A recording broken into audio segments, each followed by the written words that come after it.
La santé mentale et le mécontentement. Lorsque nous sommes insatisfaits de notre état de santé, ou pour nous maintenir en forme, nous avons appris à compter sur nous-mêmes, ou bien à nous confier à un thérapeute ou à un médecin.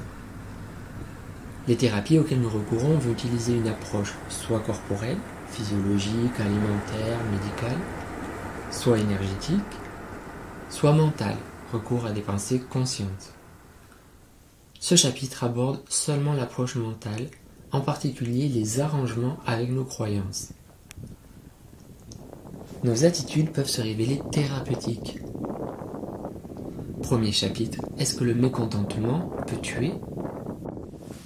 L'esprit critique me semble indispensable pour pouvoir exercer le libre arbitre. Reste à savoir si on parle plutôt d'un esprit critique, prolongement d'une insatisfaction chronique, ou plutôt d'une qualité d'attention qui nous amène à démasquer les fausses vérités. Dans le premier cas, d'une insatisfaction chronique, il est probable qu'on ressente quelque chose et qu'on trouve un raisonnement pour justifier pourquoi on ressent cela. Distinguons l'esprit critique issu d'une capacité d'analyse, une démarche scientifique on pourrait dire, et le mécontentement. Je donne un exemple. Je suis critique vis-à-vis de la production d'énergie par charbon, parce qu'elle est polluante immédiatement. Mais je suis critique aussi par la production nucléaire, parce qu'il y a des risques d'accidents majeurs, et la pollution est sur le très long terme. Je suis critique sur le stockage d'électricité en batterie, parce qu'il y a une pollution, et il y a des attaques envers les indigènes qui vivent sur les terres, qui sont riches en minerais qu'on convoite.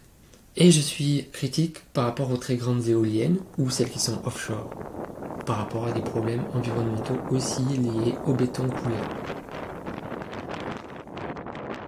Jusqu'ici, je fais preuve d'ancrage, c'est-à-dire je me suis informé valablement pour ne pas croire au mythe d'une production d'électricité propre, etc. Je suis dans l'acceptation de la réalité, puisque je prends en compte l'existant. Jusqu'ici, je n'ai pas figé d'émotion en moi, j'ai été traversé par de la colère et de la tristesse quand j'ai compris l'ampleur des problèmes environnementaux liés à la production électrique. Mais ils m'ont traversé, ils ne sont pas restés. Plus jeune, je laissais ces émotions s'incruster en moi, revenir sans cesse. Depuis, j'œuvre à rester apaisé et lucide à l'intérieur. J'accepte ce qu'ouvrir les yeux a généré d'inconfortable en moi, et je m'y accroche pas. J'accepte ce qui est, mais je réprouve nos choix, ceux de la civilisation, ceux qui sont polluants. J'agis en fonction de ce que j'approuve ou réprouve, en équilibre avec mon désir de paix. Mais ensuite, si je rentre en dépression parce que je trouve que la société n'est pas comme je voudrais, ce ne sera pas parce que je suis lucide que je rentre en dépression. Ce sera parce que je suis mécontent de moi-même, mécontent de la partie de réalité que mes sens, mon cœur, mon intellect, etc., m'ont permis d'appréhender lorsque j'ai ouvert les yeux sur un sujet.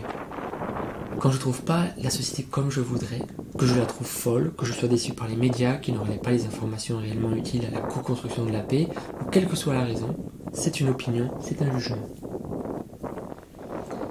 Les effets du mécontentement semblent inverses à ceux de la gratitude.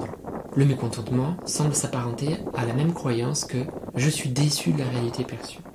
Les effets du mécontentement semblent inverses à ceux de la gratitude. C'est un peu comme si être mécontent voulait dire « je suis déçu de la réalité que j'ai perçue ». Ensuite, nos croyances agissent dans notre inconscient. Donc si on est déçu de ce que l'on peut percevoir, cela va nous amener à ne plus rien percevoir éventuellement, ou en tout cas potentiellement plusieurs dysfonctionnements. Ce n'est pas seulement le sentiment de mécontentement que je souhaite questionner, mais aussi la réaction à ce sentiment. Notamment, une surconsommation alimentaire. Pourquoi ? Parce que on s'illusionne qu'on pourrait compenser une déception par l'acte de porter un aliment à la bouche. Je questionne la recherche de jouissance extérieure incompatible avec notre santé. Pourquoi ? Parce qu'on veut entretenir l'illusion qu'une surcharge de plaisir inadéquat pourrait compenser notre incapacité à apprécier notre vie. C'est pas parce qu'on va consommer 1001 aliments ou attitudes qui vont nous faire du mal, pour un plaisir immédiat, éphémère, qu'on va se sentir mieux sur le long terme. Je questionne aussi une intense mise en danger personnelle, comme si l'orgueil nous suggérait de faire tout et n'importe quoi pour se prouver qu'on vaut mieux que ce qui nous déçoit. Nota bene, si quelqu'un se reconnaît dans les comportements que je viens d'expliciter, ou se reconnaît dans ce que des associations de préservation de l'environnement dénoncent, ou quelle que soit en fait la source de ce qui est dénoncé, s'il vous plaît, autorisez-vous à vous sentir bien. Pourquoi ? Parce que l'esprit critique est parfois difficile à supporter lorsqu'il ne provient pas de notre propre éveil. C'est-à-dire lorsque le constat d'un fonctionnement problématique ne semble pas évident à guérir, parce qu'on n'a pas encore ressenti une intuition claire, nous guidant, nous aidant, qui nous permet de nous libérer de ces schémas qui nous enferment dans des actes polluants. Concernant ma consommation électrique, conscient de tout cela, et n'étant pas encore arrivé au stade où je sais soit me passer d'électricité, soit la produire par des moyens réellement écologiques, comme une micro-éolienne ou une mini-roue à aube par exemple, j'ai à minima souscrit un contrat chez Enercop, ce qui est un premier pas